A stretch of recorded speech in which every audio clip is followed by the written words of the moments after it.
मेरे प्यारे बच्चों, हिंदी वागधारा में चैनल में आपका पुनः स्वागत है।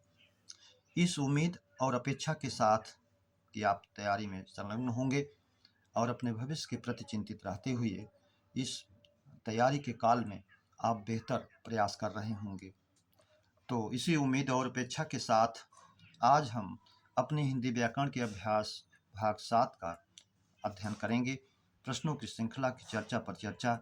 आइए हम प्रश्न नंबर 1 से शुरू करते हैं। पहला प्रश्न है हमारा, स्वरों और एक स्वराघात से युक्त व्यंजन को कहते हैं। जैसा हम जानते हैं, शुद्ध व्यंजन केवल वर्ण होता है। जब तक उसमें स्वर नहीं समाहित होता है तब तक हम उसका शुद्ध उच्चारण नहीं कर पाते हैं, और जब उसमें हम स्वर मिला देते हैं, स्वर का आघात हो जाता है, तो अक्षर कहलाता है। इस प्रकार से दिया हुआ विकल्प ए वर्ण, विकल्प बी अक्षर, विकल्प सी दोनों, विकल्प डी शब्द।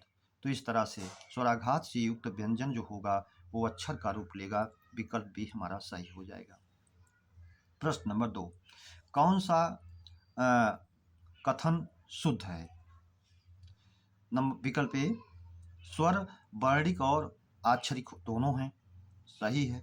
बी, स्वर स्वतंत्र होते हैं, सही है। सी, बिना स्वर की सहायता से व्यंजन का शुद्ध उच्चारण नहीं हो सकता, ये भी सही है। विकल्प डी, उपयुक्त सभी। इस तरह से हमारा विकल्प डी तीनों सही हो जाता है। विकल्प डी।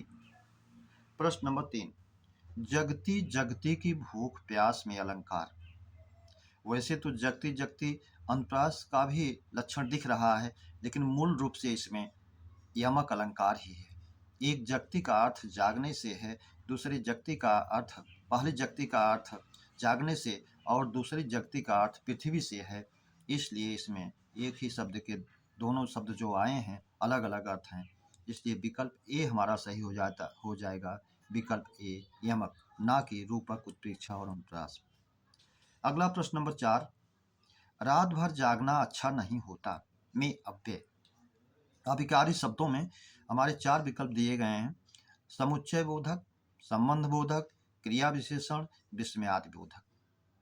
समुच्चय बोधक, इसमें भर रात का संबंध जागना क्रियार्थक क्रिया से जोड़ रहा है, इसलिए हमारा ये संबंध बोधक अव्यय हो जाएगा। विकल्प बी, संबंध बोधक।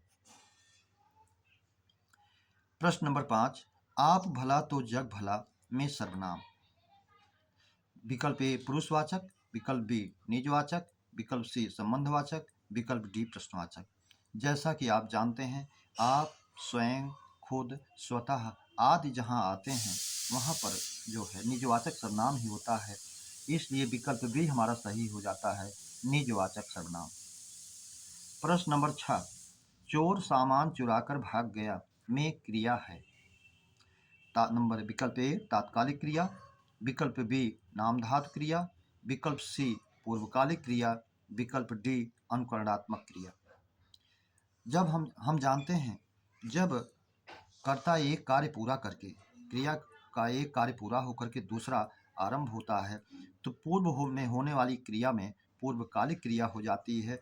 यहाँ चोर पहले सामान को चुरा रहा है, उसके बाद भाग रहा है, इसलिए विकल्प सी हमारा सही हो जाएगा, पूर्वकालिक क्रिया। प्रश्न नंबर 7, अदरक का तत्सम है आद्रक, आर्द्रक, आर्दक, सभी। तो इसमें विकल्प ए, सी और डी अशुद्ध विकल्प हैं। शुद्ध विकल्प है हमारा बी, आर्द्रक। प्रश्न नंबर 8, रा के रूप हैं। जैसा कि हम जानते हैं, रा के 3 रूप होते हैं। पहला तो मूल रूप रा, दूसरा पदेन रूप और सी रेफ रूप, डी सभी। अब पदेन रूप के भी 2 रूप हो जाते हैं, जो लाइन वाले पंक्ति रेखा वाले होते हैं वर्ण, उसमें जो है इहरा नीचे लगता है चीरा जैसा, लेकिन जो पेदी आकृति वाले वर्ण होते हैं जैसे टाठा, तो उसमें ट्रक की तरह दूसरे प्रकार का रा लगता है। इसके भी 2 रूप हो जाते हैं। इस तरह से मूल रूप, पदेन रूप और रेफ रूप विकल्प डी के रूप में हमारे सभी सही हैं। विकल्प डी। अगला प्रश्न नंबर 9, जिनका जन्म सीधे शिशु में हुआ है, इसके लिए एक शब्द। विकल्प ए जरायुज, विकल्प बी पिंडज, विकल्प सी दोनों, विकल्प डी अंडज। तो जिनका जन्म सीधे शिशु के रूप में, बच्चे के रूप में होता है, उन्हें जरायुज और पिंडज दोनों कहते हैं, इसलिए विकल्प सी हमारा सही हो जाएगा दोनों। प्रश्न नंबर 10, समश्रुति भिन्नार्थक का शब्द भास्वर और भास्कर। समश्रुति भिन्नार्थक शब्द का अर्थ है तम, प्रकाश। अब भास्वर का अर्थ हम जानते हैं प्रकाश, और भास्कर का अर्थ सूर्य होता है। तो तम और प्रकाश अशुद्ध हैं। तिमिर और आलोक, अंधकार और प्रकाश, ये भी अशुद्ध है। ध्वांत और आलोक, अंधकार और प्रकाश, ये भी अशुद्ध है। प्रकाश और सूर्य, इस तरह से हमारा विकल्प डी सही हो जाता है, प्रकाश और सूर्य। प्रश्न नंबर 11, सरल का विलोम है। विकल्प ए कठिन, विकल्प बी वक्र, विकल्प सी कुटिल, विकल्प डी सभी। तो प्रायः हम जानते हैं कि सरल का विलोम तीनों रूपों में मिलता है, कठिन के रूप में, वक्र के रूप में, कुटिल के रूप में, इसलिए विकल्प डी हमारा सही हो जाता है, सभी। प्रश्न नंबर 12, छत से ईंट गिरी में कारक है।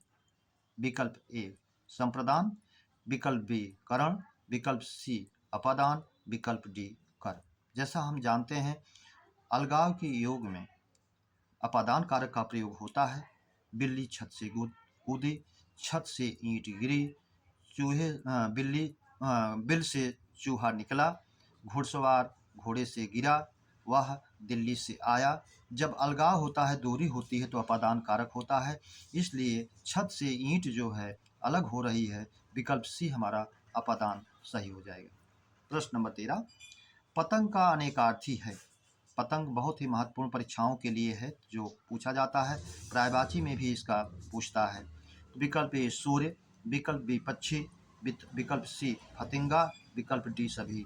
तो जैसा हम जानते हैं सूर्य का अनेकार्थी सूर्य, पक्षी, फतिंगा, टिड्डी, नाव आदि होते हैं, तो इसमें हमारे तीनों सही हैं, इसलिए विकल्प डी हमारा सही हो जाता है, सभी। प्रश्न नंबर 14, रसों की संख्या किसने 9 माना। तो विकल्प भरत मुनि, बी रूप गोस्वामी, सी मम्मट, डी विश्वनाथ। तो मम्मट ने 9 माना था, भरत मुनि ने 8 माना था, रूप गोस्वामी ने 11 माना था, विश्वनाथ ने 10 माना था। तो 9 वाले हमारे विकल्प सी मम्मट सही हो जाएंगे। प्रश्न नंबर 15, एक बार कही बात को बार बार दोहराते रहना के लिए एक शब्द है। प्राक कथन, प्रस्तावना, पृष्ठपेषण, डी उपसंहार। तो किसी परीक्षाओं में कई बार पूछा गया है किसी कही हुई बात को बार बार दोहराते रहना, तो जानते हैं उसको पृष्ठपेषण के रूप में, इसलिए विकल्प सी हमारा सही हो जाएगा, पृष्ठपेषण। मेरे प्यारे बच्चों, अभ्यास श्रृंखला 7 का हम लोगों ने आज अध्ययन किया, और उम्मीद करता हूँ यह आपकी परीक्षाओं में 4 चाँद लगाएगा, बेहतर होगा। इसी उम्मीद और अपेक्षा के साथ कि यदि अभ्यास श्रृंखला आपको बेहतर साबित करने में सिद्ध होने वाली लगी हो, तो आप चैनल को सब्सक्राइब, लाइक और शेयर अवश्य करें। यही आपसे अपेक्षा और उम्मीद के साथ अगले अभ्यास के मिलने तक के लिए धन्यवाद। जय हिंद।